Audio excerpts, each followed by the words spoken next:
everyone, Sarah here. Welcome to episode 7 of Bringing Back Botany. Thank you to everyone who's been following along, and thank you to all of our new viewers as well. We hope you like the series and keep watching. We've got some cool plants coming at you this week, and hopefully the further we get into spring and summer, we'll find some even cooler plants. So with that, let's go find some.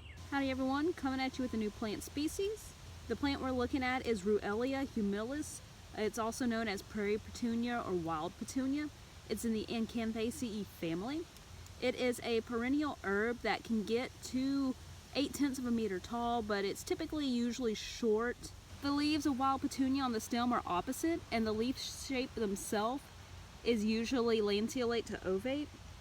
The petals of the flower are this bluish lavender color. They typically sometimes have red to white dots down the side, but this one, as we can see, doesn't. The flower in itself has 5 petals, and it's fused to form this funnel shape, and the petals flare out at the end, as you can see there.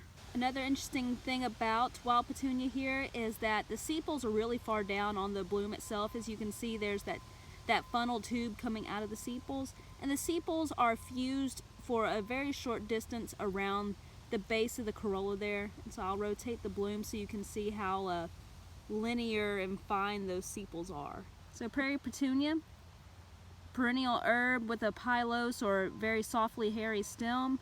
It's got the funnel shaped flower that's purple with flaring petals at the end. Alright everybody, coming at you with a new grass species, and so the inflorescence in front of me belongs to Limus virginicus or Virginia wildrye, and so this is a really tall plant in itself. Let me step back a little bit so you can see how tall it is. It can get upwards of 1.6 meters tall, and it is what is known as a cool season grass, meaning that it maturates earlier in the bloom in the growing season. Virginia wildrye is pretty distinctive in several ways. First, the leaves are fairly big and wide, anywhere from 8 to 12 millimeters across. Secondly, your stem is going to have what looks like a jointed appearance going down it, as you can see there and there. And also around the leaf collars down here towards the base of the plant, you're going to have the distinct auricles coming out around the sheath.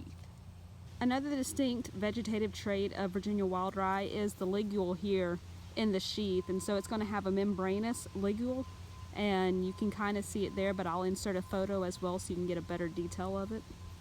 This entire thing here is the inflorescence of Virginia wildrye. It is a 2-sided spike inflorescence that can be 8 to 21 centimeters long and 6 to 18 millimeters wide, and those are excluding the measurement of the awns.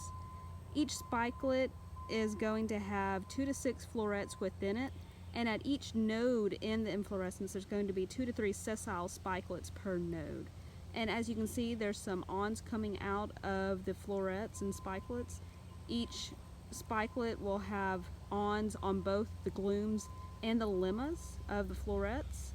And usually with Virginia wildrye, the spikelets won't be curving outward drastically, but they can curve gradually. And that's one way to tell it apart from Canada wildrye, in that Canada wildrye is going to have awns that severely curve outwards. Alright everyone, new plant coming at you. We're looking at Lobelia appendiculata or Pale lobelia. It's in the family Campanulaceae. It's an annual or biannual species that typically blooms between April and June in this part of the world.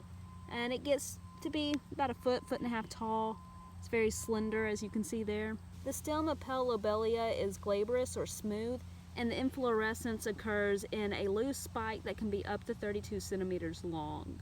So the inflorescence of Pale lobelia here is pretty unique in that the calyx there, or the sepals, are radially symmetrical, or they're capable of being divided and mirrored equally in multiple planes. And the sepals themselves are very linear or lanceolate in shape, and you can see there barely that they're kind of hairy. The petals there are only bilaterally symmetrical, or they're only mirrored in one plane. And they're typically this white color with the 3 lobes on the lower lip, and then the 2 lobes on the upper lip.